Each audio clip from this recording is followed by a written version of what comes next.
Friends, ನಾವು ಸಿರಿಧಾನ್ಯಗಳನ್ನು ಆರೋಗ್ಯ ದೃಷ್ಟಿಯಿಂದ ಬಳಸ್ತಾ ಇರ್ತೀವಿ.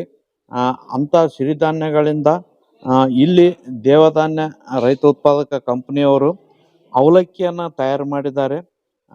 ಆರಕ್ಕದ್ದಾಗಲಿ, ಬರ್ಗದ್ದಾಗಲಿ, ನವಣೆದಾಗಲಿ, ಈ ರೀತಿ 9 ಸಿರಿಧಾನ್ಯಗಳಿಂದಲೂ ಕೂಡ ಇವರು ಅವಲಕ್ಕಿಯನ್ನು ತಯಾರು ಮಾಡಿದ್ದಾರೆ. ನೋಡ್ಬೋದು, ಇದು ಊದಲದಿಂದ ತಯಾರಾದಂಥ ಅವಲಕ್ಕಿ.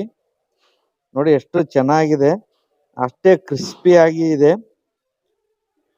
ಅದೇ ರೀತಿ ಇದು ಕೂಡ ಹಾರಕದಿಂದ ತಯಾರು ಮಾಡಿದಂಥ ಅವಲಕ್ಕಿ. ನೋಡಿ, ಇದು ಕೂಡ ಎಷ್ಟು ಚೆನ್ನಾಗಿದೆ. ಅದೇ ರೀತಿಯಾಗಿ ಸಾಮೆ ಅಕ್ಕಿಯಿಂದ ತಯಾರಾದಂಥ ಅವಲಕ್ಕಿ ನೋಡೋಕ್ಕೆ ತುಂಬ ಖುಷಿ ಆಗ್ತದೆ. ಮತ್ತು ನವಣೆ ಅಕ್ಕಿಯಿಂದ ತಯಾರು ಮಾಡಿದಂಥ ಅವಲಕ್ಕಿ, ಅದೇ ರೀತಿ ರಾಗಿ, ಸಜ್ಜೆ, ಜೋಳ, ಈ ರೀತಿ ಎಲ್ಲ ಸಿರಿಧಾನ್ಯಗಳಿಂದ ಇಲ್ಲಿ ಅವಲಕ್ಕಿಯನ್ನು ತಯಾರು ಮಾಡ್ತಾರೆ.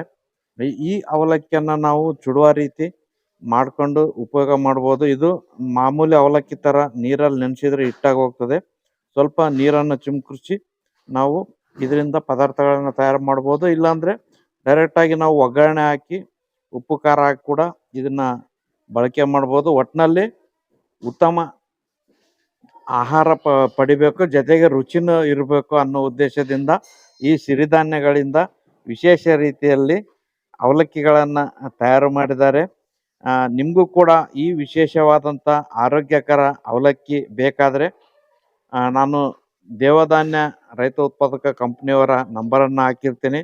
ಸಂಪರ್ಕ ಮಾಡಿ ಈ ವಿಶೇಷವಾದಂಥ ಅವಲಕ್ಕಿನ ಪಡಿಬೋದು ಮತ್ತು ಉತ್ತಮ ಆರೋಗ್ಯ ಪಡಿಬೋದು ಅಂತ ಹೇಳ್ತಾ ನಮಸ್ಕಾರ.